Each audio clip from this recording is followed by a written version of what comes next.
안녕하십니까, 이승호 원장입니다. 오늘은 중장년층의 건강에 있어서 가장 중요한 주제 중에 한 가지인 수면을 들고 왔어요. 수면에 문제가 있는 분들, 불면 환자들을 엄청 많이 봐요. 많이 보는데 각각 다 사연이 다르잖아. 어떤 사람은 원장님, 저는 자려고 하면 이 맥박이 느껴져서 가슴도 두근두근하고 귀에서 맥박이 느껴지고 손에서도 막 맥박이 느껴져서 막 덜덜 떨린다 이거예요. 두근두근 하면서 안정이 안 돼서 잠을 못 자겠다, 이렇게 얘기하는 분이 있고, 또 어떤 사람은 소위 하지불안 증후군이라고 하죠. 다리가 불편해. 이게 계속 뒤척이게 돼요. 자꾸 깨버려. 그래서 깊은 잠을 못 자고 뭔가 몸을 자꾸 뒤틀어야 된다, 이렇게 얘기하는 분이 있고, 또 어떤 분은 소변 때문에 3번을 깨서 화장실을 갔다 오면 또 잠이 못 들고 또 깨고 계속 그걸 반복한다는 거죠. 또 어떤 사람들은 피곤해 죽겠는데 너무너무 피곤한데 잠이 안 와. 너무 피곤하면 원래 잠이 와야 정상이잖아요. 근데 피곤한데 잠이 안 와. 그럼 난리가 나는 거예요. 그 피로가 풀리지 않으니까 다음 날도 완전히 사람이 곤죽이 되는 거예요. 또 어떤 사람은 자려고 하면 이 생각이 꼬리에 꼬리를 물고 어디 미국까지 갔다 오는 거예요. 우리나라에 허리케인도 안 오는데 허리케인으로 집이 날아가면 어떡할지 이런 걱정을 하고 있어. 생각이란 것은 끝없이 연결될 수 있기 때문에 끝도 없는 생각으로 여기에다가 이제 구중궁궐을 지으면서 이제 밤을 새는 거죠. 또 어떤 사람들은 특히 이제 중년 이상 여성분들이 이런 경우가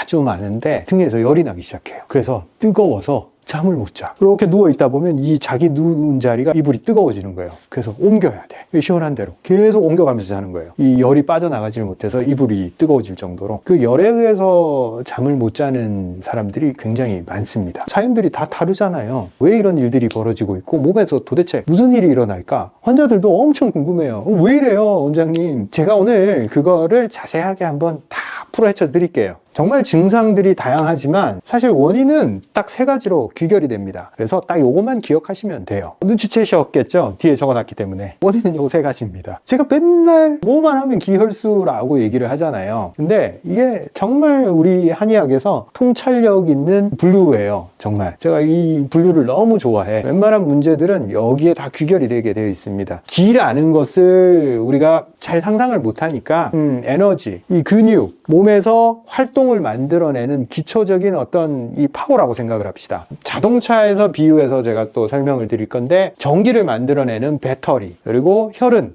우리 몸에 심장에서 펌프질해서 각 세포로 에너지의 자원을 넣어줘서 그 세포가 받아서 뭔가 일을 하잖아요. 혈을 공급해 주는 것은 자동차에서 연료를 공급하는 거랑 똑같아. 그리고 자동차에서 어떤 열 에너지 작용 자체가 일어나는 것을 기라고 할 수가 있어요. 그래서 엔진이 어떤 움직임을 만들어냈어. 엔진이 바퀴를 굴렸어. 이걸 기라고 할 수가 있어요. 그리고 수는 이 몸에서는 진액, 체온을 조절하고 몸을 부드럽게 해주는 역할을 하는 건데, 자동차에서는 냉각수, 오일, 부드럽게 해주면서 과잉된 혈에 의해서 에너지가 발생하면 열이 발생하잖아요. 이 열을 식히지 않으면 안 돼.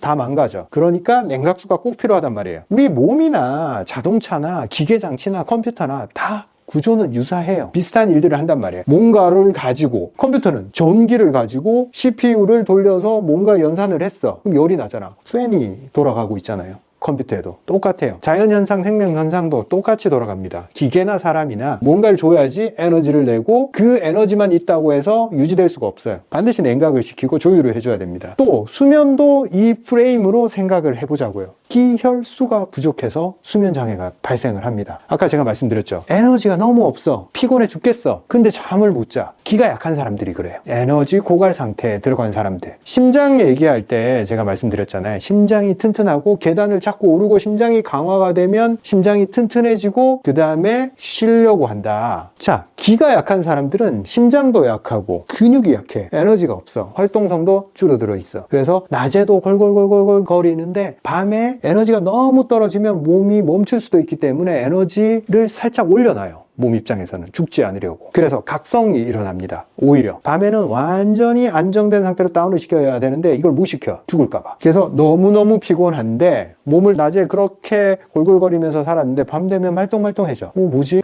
나는 올빼미형 인간인가? 그럼 난 밤에 활동해야지. 그러면서 밤에 뭔가를 한단 말이에요. 그럼 큰일 나는 거지. 안 그래도 기가 다 없고 리듬이 다 깨져 있는 사람이 밤에 말똥말똥해지는 거는 문제가 생겼다는 건데, 아, 나는 밤에 활동해야 되는구나. 그러면서 이제 건강 다 까먹는 거죠. 그러면 기가 부족한 사람들은 뭘 해야겠어요? 근육을 키워야 돼. 근육.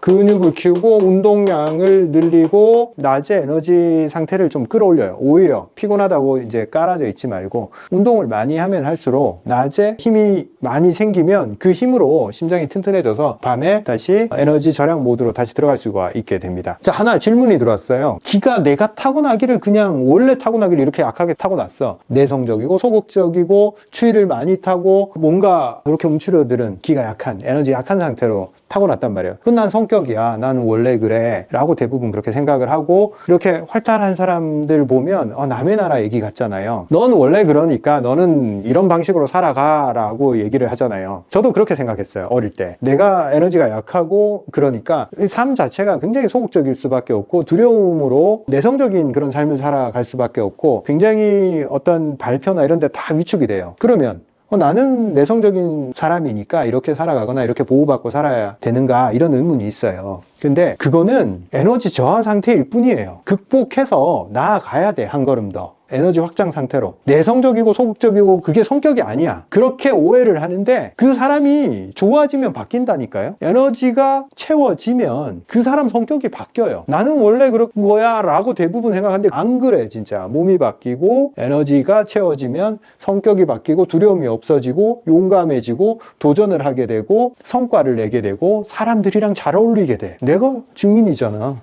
기가 에너지가 딸려가지고 낮에 활동을 하면 정말 파김치가 돼서 빠르게 잠드는 사람들이 있어요. 그런 사람들이 있는 반면에 또 기가 너무 떨어져서 이렇게 또 각성이 일어나서 못 자는 사람들이 있어요. 그 두 개가 좀 정도의 차이라고 보면 됩니다. 결국 그 나이에서도 좀 구분이 되는데 한 40대까지는 이 기가 약한 사람들이 피곤하니까 빨리빨리 골아 떨어져.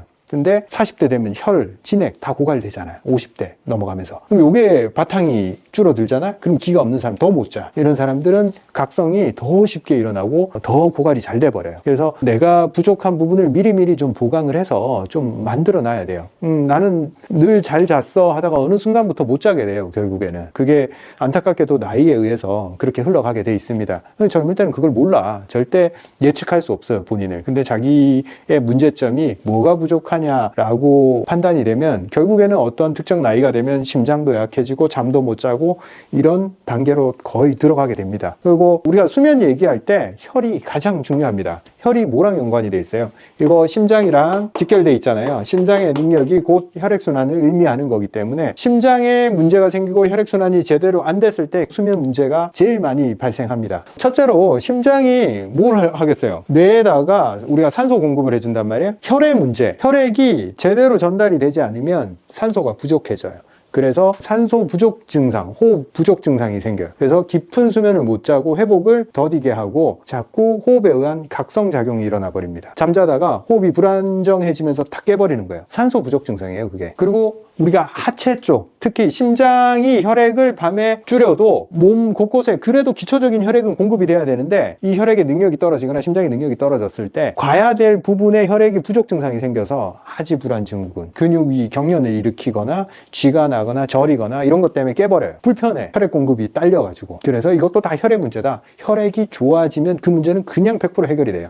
그렇게 해서 깨는 현상은 사라지게 된다. 또 심장 자체에 굉장히 안 좋은 영향을 끼치겠죠. 두근거리는 거, 그리고 불안. 이 맥동 현상은 전부 다 심장과 혈액의 문제입니다. 아주 심각한 어떤 혈 부족 증상이 시달리면 이 귀에서 맥박이 느껴져요. 그래서 자려고 누웠는데 여기서 베개에서 툭툭툭툭 맥동이 느껴지면서 못 자요. 잘 수가 없어요.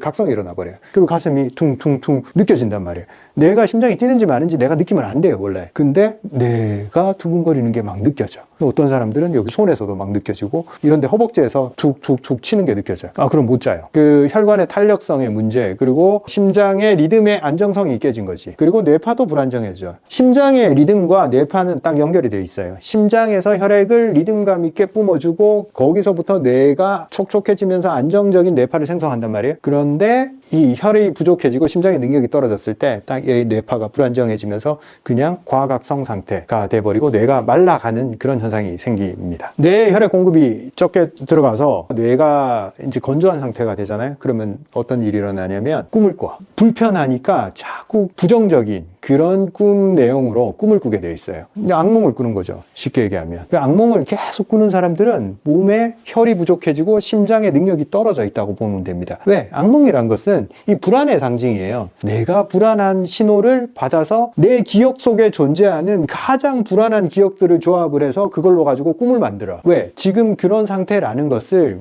무의식적으로 조합을 해내는 거예요. 이게 의미하는 바는 이런 거야 라고 꿈을 만들어서 나한테 보여줘. 희한한 게 다 나와, 악몽에서는. 우리 어머니들 무슨 얘기를 하시냐면, 아이고야, 내 옛날에 그 동네 잘 모르는 사람인데 그 죽은 사람이 나온대. 얼마나 불쾌해. 기분 나빠. 저도 옛날에 되게 허약했어요. 어릴 때. 우리 어릴 때 그런 거 배웠잖아요. 맨날 공산당 이렇게 막 늑대를 형상해서 이 교과서에 실려 있었잖아요. 그리고 6.25 얘기를 얼마나 교과서에서 많이 봤어요. 그래서 꿈꾸면 내가 어릴 때 기도 약하고 혈도 약해서 굉장히 허약했단 말이에요.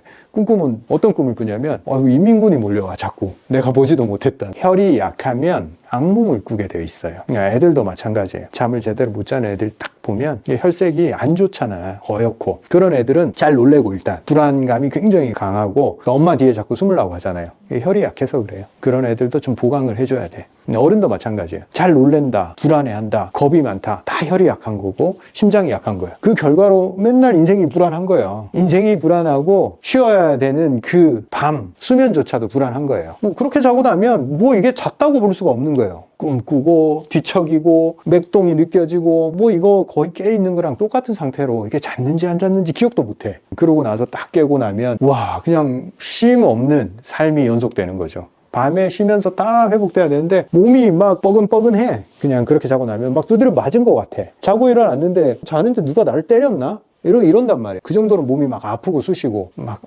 힘들어. 자, 진액. 우리 몸에서 촉촉한 역할을 하고 윤활 역할을 하고 물이 냉각수 역할을 하듯이 체온을 조절하는 역할을 해요. 자동차에서도 냉각수와 오일이 필요하고 컴퓨터에서도 냉각 장치가 필요하듯이 모든 어떤 기계 장치나 생명 장치는 냉각이 아주 중요합니다. 계속 효율적인 이런 에너지만 신경을 쓰고 냉각이 부실화되면 결국 구조가 무너져요. 왜? 모든 문제가 열에 의해서 기계 장치든 생명체든 다 타격을 입기 때문에 그래요. 그래서 나이가 들었을 때 진액이 부족해지면 이 현상이 굉장히 강하게 옵니다. 체온 조절이 안 돼. 체온 조절은 당연히 두 가지 현상으로 나타날 수 있겠죠. 차가워지거나 열이 너무 많이 뜨거나. 근데 두 가지 동시에 나타나기도 해요. 물리 현상상 열은 상승하잖아요. 그죠? 그리고 냉기는 밑으로 가게 돼 있어요. 몸에서 그 현상이 일어나면 어떻게 되겠어요? 여기랑 여기는 뜨거워, 더워. 근데 배부터 시작해서 하체는 차가워지기 시작해요. 그래서 두 개가 분리돼 버리는 현상이 생겨요. 와, 더워 죽겠는데 손발은 얼음장이야. 이러면 굉장히 괴롭다는 그런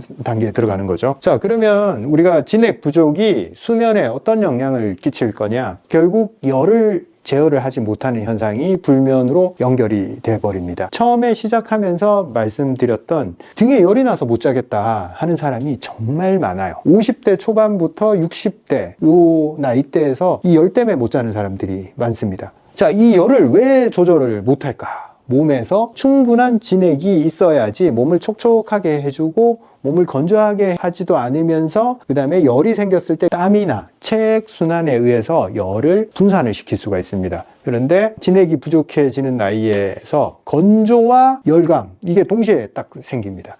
피부 건조해지고 얼굴에 열감 생기고 등에 열 나고 발 뒤꿈치 각질 생기고 건조 현상으로 힘들어. 심지어는 이제 자다가 입이 말라서 깨버리는 거예요. 물을 먹어야지 잘 수가 있어요. 입안이 거의 모래 씹는 듯한 느낌이 드니까 너무 건조하니까 잠을 잘 수가 없어요. 깨버리는 거예요. 심장이 냉각이 되지 않으면 그 열기가 어디로 가겠어요? 열기는 다 위로 가게 돼 있습니다. 위로 가면 여기 가장 중요한 뇌가 있잖아요. 뇌가 뜨거워지면 뇌파가 안정될 수가 없어요. 실제로 우리가 이 뇌파 단층 촬영을 딱 해보잖아요. 불면증 환자들. 그러면 일반적으로 잠을 잘 자는 사람들은 이 뇌가 깨어 있을 때랑 잠을 잘 때랑 포도당을 사용하는 이 정도 차이가 많이 난단 말이에요. 근데 불면증 환자는 이 밤에도 각성 상태에서 계속 포도당 사용을 하면서 뇌를 깨워 놓는단 말이죠. 그럼 뇌는 일을 한다는 거지. 컴퓨터로 따지면 컴퓨터 우리가 많이 서서 과열이 됐으면 퇴근할 땐 좀 꺼놓고 가야 되는데 퇴근할 때 엄청 과부하 걸리는 일을 컴퓨터에 시켜놓고 가는 거예요. 밤새도록. 그러면 컴퓨터 얼마 안 가서 성능 저하가 일어난단 말이지. 제대로 냉각을 시킬 수가 없잖아요. 아무리 냉각기가 달려있다 하더라도 계속 사용을 해버리니까 맛이 가는 거지. 그래서 이런 기혈수 부족이 불면을 불러오잖아요. 근데 무서운 게 이 불면이 기혈수를 혈수를 다 고갈을 시켜버려요. 무섭잖아. 못 자는데 얘들이 버티지를 못해. 쉬면서 모으고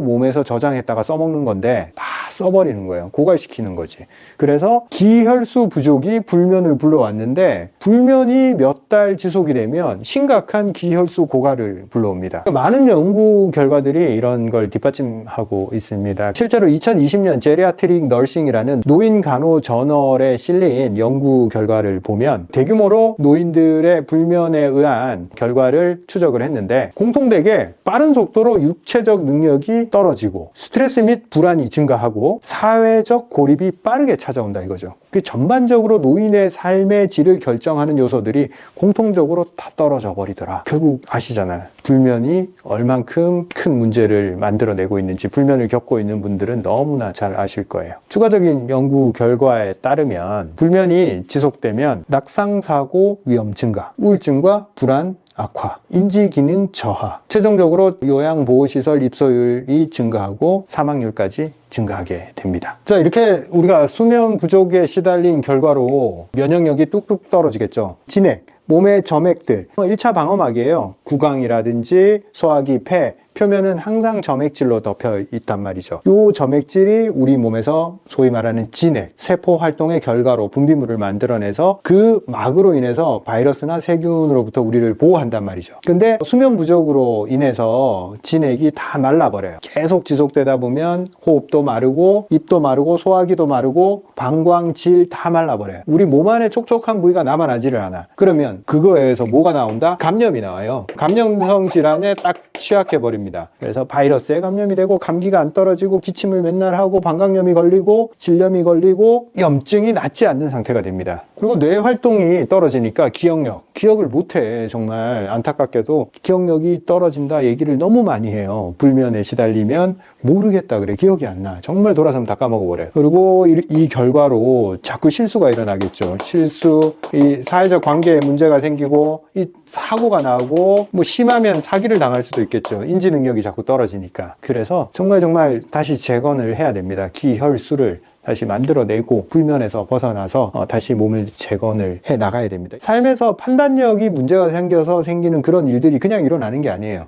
내가 건강하고 잠 잘 자고 판단력 좋을 때는 선택하지 않을 선택들을 자꾸 선택하게 돼. 그리고 감정 기복이 심해지니까 우울, 불안, 짜증, 이 결과가 뭐가 되겠어요? 가족 관계가 붕괴되는 거죠. 가족 간의 신뢰로 서로 보듬어 줘야 되는데 이런 상태로 오래 버틸 수가 없어요. 가족 관계에 악영향을 미친다 결국. 그리고 에너지가 떨어진 상태이기 때문에 운동을 할래야 할 수가 없다 이 얘기를 너무 많이 해요. 우리 환자들 너무 다 고갈이 돼 있어서 잠도 못 자는데 어떻게 아침에 일어나서 해 뜨는데 계단을 오르란 말이냐, 나는 못하겠다, 꼼짝도 못하겠다, 정말 이 말씀들을 하세요. 안타깝죠. 계속 불면에 시달리다 보니까 에너지가 다 빠져버려서 운동도 못하고, 운동 못하니까 기가 떨어지고, 심장을 안 쓰니까 혈액순환이 안 되고, 혈액순환이 안 되니까 몸의 진액이 다 말라버려. 몸이 더 건조해지고, 악순환, 기혈수가 떨어지니까 또 불면이 오는 거고, 이거 고리를 어디서부터 풀어야 될까? 그럼 이런 심각한 상태에 들어가 있더라도 우리는 희망의 끈을 놓으면 안 됩니다. 우리는 작은 한 걸음에서부터 모든 문제는 다 해결되기 시작합니다. 내가 이렇게 총체적으로 모든 게 다 안 되는 것 같아. 그래서 나는 이제 어찌할 바를 모르겠어. 이렇게 하면서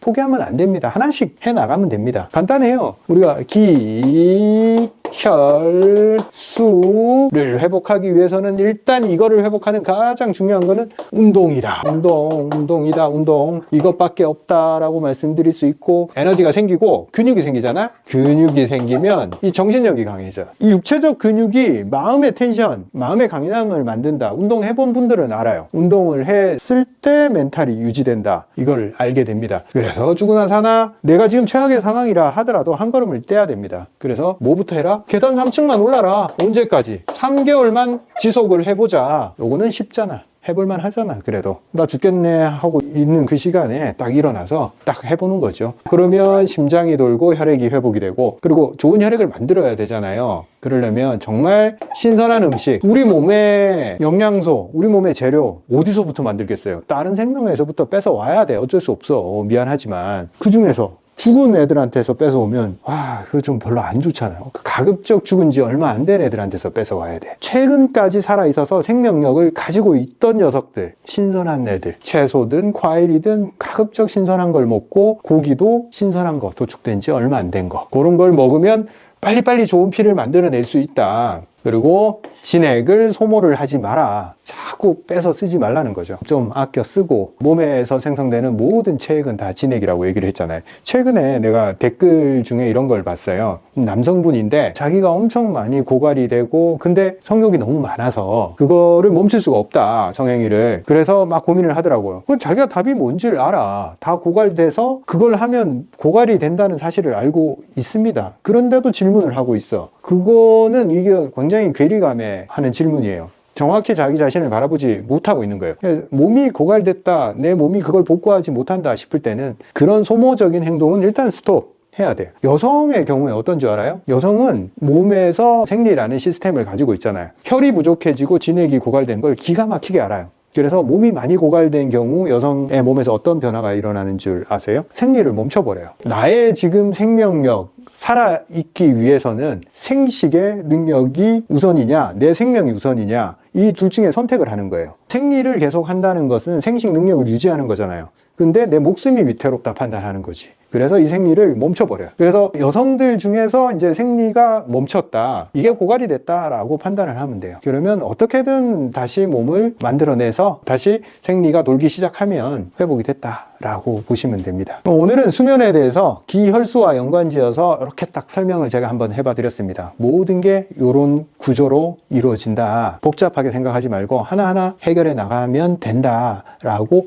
이 단어들을 잘 기억해 주시면 될 것 같습니다. 몸이 건강해지길 원하잖아요. 건강하지 않다는 게 뭘까요? 누가 건강하지 않을까요? 항상 세포 차원에서 생각을 해야 됩니다. 세포가 건강하지 않은 겁니다. 세포가 염증이 생기고, 암이 생기고, 건조해지고, 영양 부족이 되는 겁니다. 이게 질환이에요. 아프다는 거. 세포가 받아야 될 충분한 양의 물, 영양분, 산소가 공급이 안 되는 겁니다. 그럴 때 세포가 병들겠죠. 최초로 생명체가 세포 차원으로 발전을 했을 때 단순했어요. 주변에 있는 물질들을 빨아들이고 내 몸 안에서 발생한 CO2랑 노폐물을 빼내는 거예요. 물과 산소, 그리고 포도당 을 받아들이고, 최초의 세포가 이렇게 생명체의 형태를 띠면서 이런 작용을 하면서 하나의 생명체가 됐겠죠. 근데 세포 차원에서 여러 가지 이제 진화를 거듭하면서 세포 하나보다 여러 개가 있는 게 이득이더라 해서 다세포 생물로 발전을 했는데, 이 다세포 생물이 되고 보니까 이 외부에서 들어오는 영양소가 이 가까운 놈들한테만 공급이 되고 얘는 상태가 나빠지더라, 이런 현상이 생기는 거죠. 그래서 생명체 입장에서 뭘 고안을 했냐면 이 안쪽까지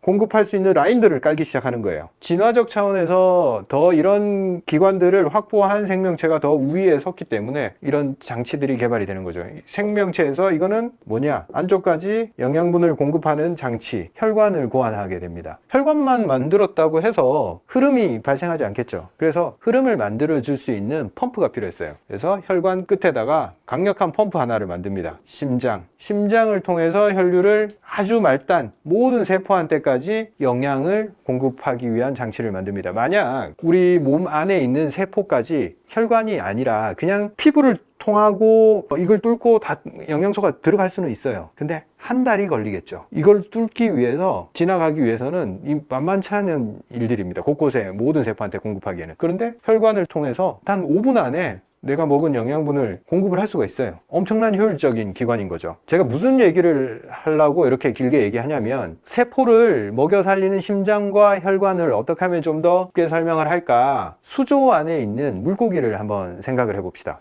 우리가 물고기를 한 마리 잡아와서 이렇게 물을 떠놓고 그대로 놔두면 한 3일 살 수 있을까요? 금방 죽어버리죠. 왜 죽을까요? 갇힌 수조 안에는 새로운 물질 공급이 없고 나가지도 않아요. 그래서 금방 오염이 돼버리고 생명체가 살 수 없는 환경이 돼버립니다. 그래서 횟집 가면 뭐가 막 돼 있어요. 호수가 막 이렇게 장치가 돼 있죠. 이쪽에서 새로운 깨끗한 물이 들어오고 공기방울 같은 것도 막 들어오잖아요. 그리고 이 물이 가만히 있냐? 이렇게 또 빼내죠. 넘치게. 산소가 계속 녹아 있어야지 이 물고기가 살 수 있고, 그 다음에 깨끗한 물이 들어와야 됩니다. 그리고 노폐물은 빠져나가야 돼요. 이게 세포랑 똑같아요. 얘가 세포라고 생각을 해봅시다. 세포. 그리고 여기는 모세혈관이에요. 그리고 세포 주변을 채우고 있는 물은 뭐냐면 간질액. 간질액 이러니까 좀 어렵잖아요. 세포 사이액. 이게 세포가 하나만 있는 게 아니고 여기 또 한 마리 더 있을 수 있죠. 그죠? 여기 또 있을 수도 있고. 이 세포는 간질액에 둥둥 떠 있어요. 간질액은 세포를 키워주는 어떤 배양액 같은 거예요. 우리가 세포를 건강하게 직접적으로 세포랑 소통을 할 수가 없어요. 세포는 너무 숫자도 많고 세포랑 어떤 소통하기가 쉽지가 않아요. 그런데 몸은 뭘 유지를 시켜서 세포를 건강하게 만드냐면 이 세포 사이액의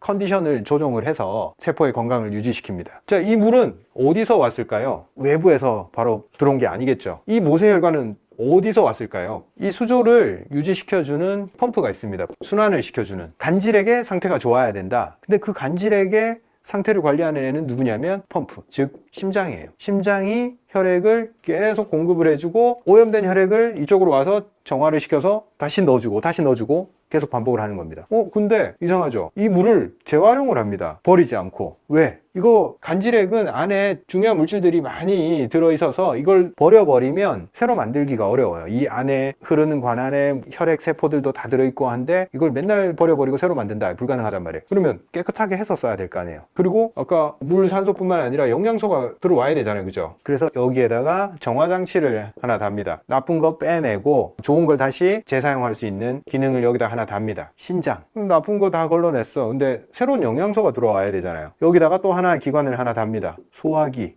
공기가 필요하네? 좋은 산소를 공급하기 위해서 폐라는 기관을 답니다. 그리고 소화기에서 흡수한 거를 그냥 바로 쓰기에는 우리 몸이 필요한 물질이랑 좀 달라요. 그래서 이걸 갖다가 재합성을 하고 새로운 물질로 변환을 시켜서 혈류에다가 풀어놓습니다. 뭘 거쳐서 가냐면 간을 통해서 새로운 물질을 합성을 해서 혈류로 다시 넣어줍니다. 이게 세포를 살리기 위한 어떤 필요 장치들이에요. 오장육부가 이런 역할들을 해요. 간, 심, 소화기, 폐, 신장, 혈류를 조정하는 장기들이에요. 이 장기들의 존재 목적은 혈액의 상태를 세포가 필요한 상태로 만들기 위해서 존재하는 겁니다. 그러면 새로운 걸 별로 안 만들고 계속 받아쓰기만 하는 이런 애들은 누가 있냐면 근육, 뼈, 피부, 뇌 이런 세포들은 얘들이 만들어준 걸 아주 고맙게도 사용을 하는 거죠. 그래서 우리가 세포가 건강하고 장기가 튼튼하고 병이 없으려면 얘들이 제 역할들을 잘 해야 돼요. 제일 생각보다 고장이 잘 나는 게 이 펌프예요. 왜? 너무 많은 양의 혈액을 맨날 돌리고 있으니까 힘이 약해져요. 그리고 이 펌프, 심장은 어디에 영향을 받냐면 이 자율신경에 영향을 받아요. 자율신경에 영향을 받는다는 거는 무슨 얘기냐면 기분이 좋으면 좀 더 열심히 일하고 기분 나쁘면 기능이 떨어져요. 감정에 의해서 영향을 받고 어떤 충격에 의해서도 영향을 받고 놀라서도 영향을 받고 이 심장이 굉장히 감정의 장기. 왜? 단순히 혈류만 돌리는 게 아니라 이 혈류를 돌린다는 것 자체가 감정의 조절이랑 굉장히 비슷해요. 우리가 흥분하면 혈압이 오르죠. 또 우울해지면 사람이 축 처지죠. 혈압을 조정하는 거예요. 혈액의 흐름을 조정하는 거예요. 그래서 우리가 스트레스를 받았을 때 1차적으로 심장이 타격을 받아서 혈류가 나빠지고 소화 기능이 떨어지고. 왜? 이 소화 기능은 흡수를 하기도 하지만 얘도 흡수하는 일을 하기 위해서 이 혈관들이 혈액이 싹 들어가서 그래야지 일을 할 수 있어요. 근데 얘가 지쳐버려서 피를 안 줘. 그러면 얘가 흡수하는 거를 별로 안 해. 그럼 영양분이 쫙 떨어진단 말이에요. 그래서 간도 합성할 영양분이 적어져. 폐도 산소 교환을 잘 못해. 그러면 여기에 최종적으로 세포에 공급되는 이 혈액의 조성이 떨어지는 거예요. 그래서 애가 시들시들해지고 기능이 떨어집니다. 스트레스가 영향을 줘서 내가 병이 드는 걸 말씀드렸고, 그리고 또 심장은 뭐에 또 영향을 받냐면 운동에 영향을 받아요. 운동을 우리가 1분당 5리터의 혈액을 순환시킨다고 했는데 운동을 하게 되면 분당 10리터, 20리터까지도 순환을 시켜요. 한 번에 빠르게 이렇게 혈액이 순환이 된다. 구석구석에 이렇게 처박혀 있던 이 찌꺼기 혈액들도 한 번에 다 돌릴 수 있다는 거예요. 이런 곳곳에 껴있는 찌꺼기들이 신장으로 가서 빠져줘야지 몸이 깨끗해지고 혈액이 깨끗해지고 여기 오염된 간질액이 깨끗해지는데 운동을 안 하고 맨날 조금씩 돌려가지고는 여기에 정체된 이것들을 몰아낼 수가 없어요. 신장까지 찌꺼기를 보내줄 수가 없어요. 그래서 혈액이 늘 오염되고 정체된 상태, 혈관들이 삐죽삐죽 튀어나오고 푸르스름하게 혈액이 멈춰있는 그런 형태가 되는 거예요. 사람이 핏기가 없는 거죠. 혹은 부어서 부종이 생기고 저리고 피 안 통하는 현상이 생기는 거죠. 건강을 찾는 가장 기본적인 게 감정을 조절을 하고 스트레스를 피하면서 운동을 해주는 겁니다. 그러면서 소화기가 잘 작동하는 상황에서 좋은 걸 먹어주는 거예요. 좋은 걸 넣어주니까 좋은 액이 만들어지는 거죠. 그래서 문제가 생긴 거나 세포 주변에 염증이나 여기 고여있던 박테리아나 이런 것들을 내 면역 세포들이 다 이겨내고 빼낼 수가 있는 겁니다. 여기는 간질액에는 이렇게 좋은 영양 물질만 있는 게 아니라 찌꺼기들, 박테리아들, 노폐물들 이런 게 밑에 계속 쌓여요. 우리 수조 밑에 보면 계속 노폐물이 쌓이잖아요. 얘가 정맥 쪽 모세혈관이 가져갈 수 있는 거는 아주 미세한 물질들이고 좀 덩어리가 큰 것들은 이 주변에 다 고여요. 이걸 빼내는 게 또 누구냐면 이쪽으로 파이프를 하나 꽂아서 큰 덩어리들을 빼내는 림프가 있어요. 림프관 안으로 빨아들인 다음에 림프관 안에는 개식세포들, 찌꺼기를 잡아먹는 세포 기능들이 많이 들어있어요. 이에서 여기 와서 정화를 시켜서 다시 정맥으로 깨끗하게 만들어서 넣어줘요. 이 모든 게 작동했을 때 우리가 좋은 결과, 건강이 나아진다, 몸이 좋아진다 라고 느끼려면 기본적으로 순환 혈류가 빠르게 돌아야 됩니다. 운동이 기본이고 스트레스가 기본이 바탕이 돼야 되고, 그럼에도 불구하고 좀 해결하기 어려운 만성 질환이 됐을 때는 각각 장기에 도움이 되는 행동들을 하나씩 해주면 큰 도움이 됩니다. 그래서 제가 심장에는 어떤 것들을 먹으면 좋다, 소화기에는 어떤 거 먹으면 좋다, 폐에는 어떤 거 먹으면 좋다, 간에는 어떤 거 먹으면 좋다 이렇게 말씀드리잖아요. 그런 것들을 먹어주고 총체적으로 수조에 세포 주변에 이 물이 부족해지지 않게 좋은 물을 공급을 해야 된다. 좋은 물은 뭐다? 물에다가 적당한 소금 0.9% 이내의 소금으로 충분한 양의 수분을 공급하면서 운동하고 좋은 거 먹고 하면 건강해진다. 이렇게 말씀드릴 수 있습니다. 제 영상 오래 보신 분들은 이런 각 장기들이 어떤 역할을 하면서 어떤 물질들을 필요로 하는지 대충 아시긴 하지만 다음 시간에 또 이 부분에 대해서 자세하게 또 말씀드리도록 하겠습니다. 심장을 기본으로 해서 순환 혈류가 돌고 혈류 속에 소화기를 통해서 영양분이 공급이 되고 폐를 통해서 산소가 공급이 되고 나쁜 노폐물은 신장을 통해서 걸러지면서 순환 혈류를 계속 깨끗하게 만들어서 세포가 건강해지게 만든다 이렇게 말씀드렸어요. 근데 실제로 이 혈류에 이렇게 순서대로 장기들이 붙어 있는 게 아니에요. 제가 다른 그림으로 또 한번 설명을 해봐 드릴게요. 심장이 몸 가운데 딱 있죠. 몸에서 필요한 물질들은 다 심장에서 나가서 심장으로 다시 돌아옵니다. 나갔다가 들어왔다가, 제가 각각의 기관들, 장기들, 세포들을 이렇게 수조로 표현을 했잖아요. 심장에서 어떤 피가 들어가고 들어오고, 여기도 이런 수조가 있어요. 들어오고 나가고. 심장은 펌프입니다.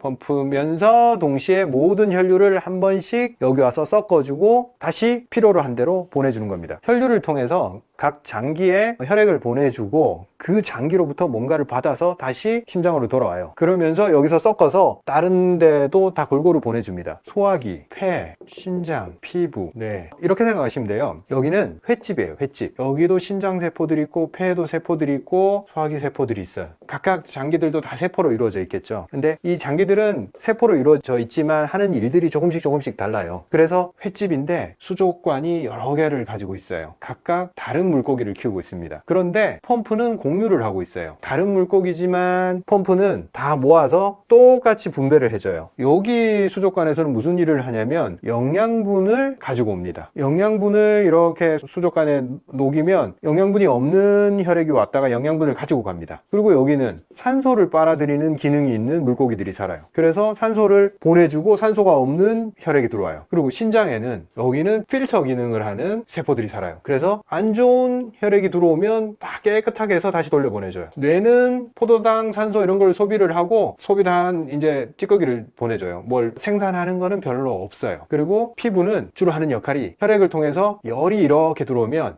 열을 피부를 통해서 식힌 다음에 좀 냉각된 혈액을 보내줘요. 그리고 근육, 뼈 이런 것들도 마찬가지입니다. 영양분을 받고 영양분을 소모시킨 혈액을 다시 돌려보내줘요. 모든 것들이 심장에 들어와서 부족한 거, 여유 있는 거 섞여서 다시 돌려보내주고 계속 썩는 역할이 심장에서 하는 역할입니다. 우리가 각 장기의 건강 상태를 생각을 했을 때 뭘 주목을 해야 되냐면 배양액, 세포 차원에서는 조직액이라고 하고 간질액이라고 하기도 하고 세포사액이라고 한다고 말씀드렸잖아요. 세포, 폐세포들이 있는 이 조직액이 충분히 있어야지 폐는 잘 작동을 합니다. 이게 말라버리고 부족해지면 어떤 현상이 있냐면 폐가 건조해지니까 기침, 폐렴, 가래 이런 게 생기겠죠. 소화기도 세포로 둘러싸여 있고 세포액들에 둘러싸여 있어요. 소화기에 세포액들이 충분하면 어떻게 되겠어요? 소화를 잘하고 잘하고 소화기가 일을 잘하겠죠. 그런데 소화기의 세포 주변액이 부족해지면 소화기도 건조해집니다. 소화기가 메마르고 소화가 잘 안 되고 쓰리고 세포를 이렇게 관찰을 해보면 창백하고 핏기가 없어집니다. 소화기도 촉촉해야 되는데 안 촉촉하면 소화가 안 되고 뭐 역류를 하고 쓰리고 영양이 부족해지고 신장이 제 역할을 못하면 어떻게 되죠? 신장은 받아들이는 장기가 아니고 빼내는 장기예요. 내 순환 혈류에 물이 많으면 물을 빼주고 노폐물이 많으면 노폐물을 빼줍니다. 근데 신장이 제대로 기능을 못하면 혈중에 찌꺼기들이 많아지겠죠. 얘가 필터의 기능을 잘 못하게 되면 세포는 모든 조직액들이 촉촉하고 깨끗해야 돼요. 뼈와 근육 얘들은 사용만 하잖아요. 그런데 근육과 뼈에서 사용량이 적어지면 몸 안에서 소모량이 적어서 정체가 일어나요. 근육과 뼈가 충분히 물질을 소모를 해줘야지 몸 안에 있는 영양분들을 태워내버릴 수 있어요. 근데 운동을 안 하고 근육을 쓰지를 않으면 몸 안에 과잉 에너지 상태가 됩니다. 피부 세포가 기능이 떨어지면 피부가 건조해지고 피부에 열이 잘 생기고 몸 안에 열 조절이 잘 안 되고 피부가 이제 간지럽거나 막 이런 현상이 생기는 거죠. 각각의 증상들이 많지만 기본적으로 서로 자꾸 도와주는 역할을 하고 심장이 중간에서 가장 큰 역할을 합니다. 얘가 기능이 시원찮아지고 혈관들이 제대로 작동하지 않으면 다 병들어요.